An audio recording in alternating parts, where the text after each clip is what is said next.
अस्सलाम वालेकुम स्टूडेंट्स, कैसे हैं आप सब। आज हम फिज़िक्स क्लास 9 यूनिट नंबर 3 का topic Newton's laws of motion पढ़ेंगे। न्यूटन वो पहला साइंसदान था जिसने मोशन के मुतालिक 3 कवानीन पेश किए। उसमें से आज हम न्यूटन का जो फर्स्ट लॉ ऑफ मोशन है वो स्टडी करेंगे।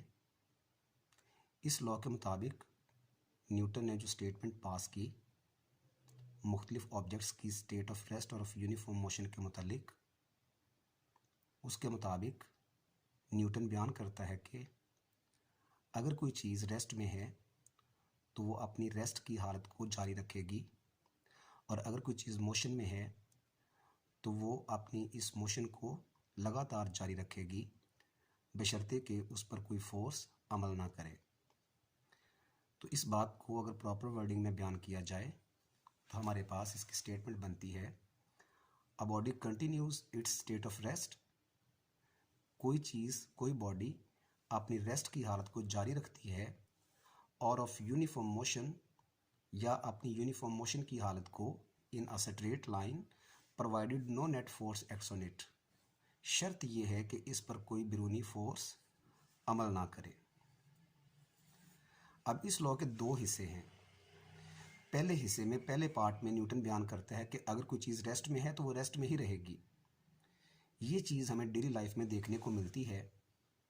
जैसे कि आप जानते हैं कि मुख्तलिफ ऑब्जेक्ट्स अगर किसी जगह पर मौजूद हैं तो वो अपनी अपनी उस पोजीशन को बरकरार रखते हैं, वो अपनी लोकेशन को चेंज नहीं करते जब तक हम उस पर कोई फोर्स नहीं लगाते। मिसाल के तौर पर, a book lying on the surface of table, अगर कोई बुक टेबल पर पड़ी हुई है तो जब तक हम उसको पुश या पुल नहीं करेंगे वो बुक अपनी पोजीशन चेंज नहीं करती। तो first part of this law states that if a body is at rest it remains at rest provided that no net force acts on it. शर्त यह है कि इस पर कोई फोर्स अमल ना करे। This is true as we observe that no object can move by itself. ये बात बिल्कुल सच है, जैसा कि हम ऑब्जर्व करते हैं, जैसा कि हम देखते हैं कि कोई भी ऑब्जेक्ट उस वक्त तक मूव नहीं करता, अपने आप मूव नहीं करता, अनलेस समवन मूव्स इट, जब तक कोई इसको मूव ना करवाए। जबकि इसी लॉ का जो दूसरा पार्ट है जिसमें यह बयान किया गया कि इसी तरह से अगर कोई चीज़ मोशन में है तो वो अपनी मोशन को भी जारी रखेगी। अब ये बात प्रैक्टिकली हमें देखने को नहीं मिलती, क्योंकि हम जानते हैं कि जो मूविंग ऑब्जेक्ट्स होते हैं वो आहिस्ता आहिस्ता रेस्ट में आ जाते हैं। जैसे मिसाल के तौर पर, आप ग्राउंड में फ़ुटबॉल को किक करते हैं तो फुटबॉल कुछ फासला तय करके रुक जाता है। इसी तरह से चलती हुई कार का अगर आप इंजन ऑफ कर दें तो वो कार भी कुछ फासला तय करके रुक जाती है। तो इसका ये मतलब हरगिज़ नहीं है कि न्यूटन की जो स्टेटमेंट है वो रॉन्ग है। असल में न्यूटन ने अपने लॉ में एक शर्त जो है वो लगाई है कि बॉडी पर कोई भी बैरूनी फोर्स अमल नहीं करनी चाहिए। इट मीन्स दैट कि अगर मूविंग ऑब्जेक्ट्स जो हैं वो रुक जाते हैं तो उन पर कोई ना कोई फोर्स ऐसी ज़रूर अमल कर रही है जो उनकी मोशन को अपोज करती है, और अल्टीमेटली ऑब्जेक्ट्स जो हैं वो रुक जाते हैं। तो इट मीन्स कि वो जो फोर्स है वो कौन सी है। ऐसी कोई भी फोर्स जो किसी चीज़ की मोशन को अपोज करती है उसे फ्रिक्शनल फोर्स कहते हैं। Friction is that force which opposes the motion of an object. Friction वो फोर्स है जो किसी भी चीज़ की मोशन को अपोज करती है। तो इससे हमें पता चलता है कि प्रैक्टिकल लाइफ में जो मूविंग ऑब्जेक्ट्स होते हैं उन पर फ्रिक्शनल फोर्सेस अमल कर रही होती हैं, जिनकी वजह से वो चीज़ें रेस्ट में आ जाती हैं। According to this part of the law, if a body is in motion it will continue to do सो।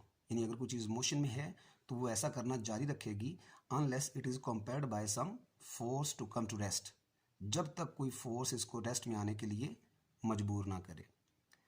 हम जानते हैं कि अगर किसी चीज़ को, जैसे लेट्स सपोज दैट आपके पास एक बॉल है, आप उस बॉल को अगर किसी स्मूथ रोड के ऊपर रोल करवाते हैं तो स्मूथ रोड के ऊपर वो बॉल ज़्यादा फासला तय करती है। इसके बरक्स अगर रोड जो है वो रफ़ हो तो वो बॉडी थोड़ा फासला तय करने के बाद रुक जाती है। इसकी वजह यह है कि जो रफ़ रोड है वो स्मूथ रोड के बरक्स ज़्यादा ऑपोजिशन ऑफर करता है। रफ़ रोड जो है वो ज़्यादा फ्रिक्शनल फोर्स प्रोवाइड करता है। तो पता चला कि अगर फ्रिक्शनल फोर्स जो है वो कम हो जाए, यानी रोड स्मूथ हो जाए, तो बॉडी ज़्यादा फासला तय करेगी। इस तरह से अगर हम रोड को मज़ीद स्मूथ से स्मूथ तर बनाते जाएं तो बॉडी का तय करदा फासला जो है वो बढ़ता जाएगा। तो इस बात से हमें एक क्लू मिलता है कि अगर बॉडी पर अमल करने वाली फ्रिक्शनल फोर्स जो है वो टोटली ख़त्म कर दी जाए तो फिर वो चीज़, वो बॉडी, वो बॉल अपनी मोशन को हमेशा जारी और सारी रखेगी।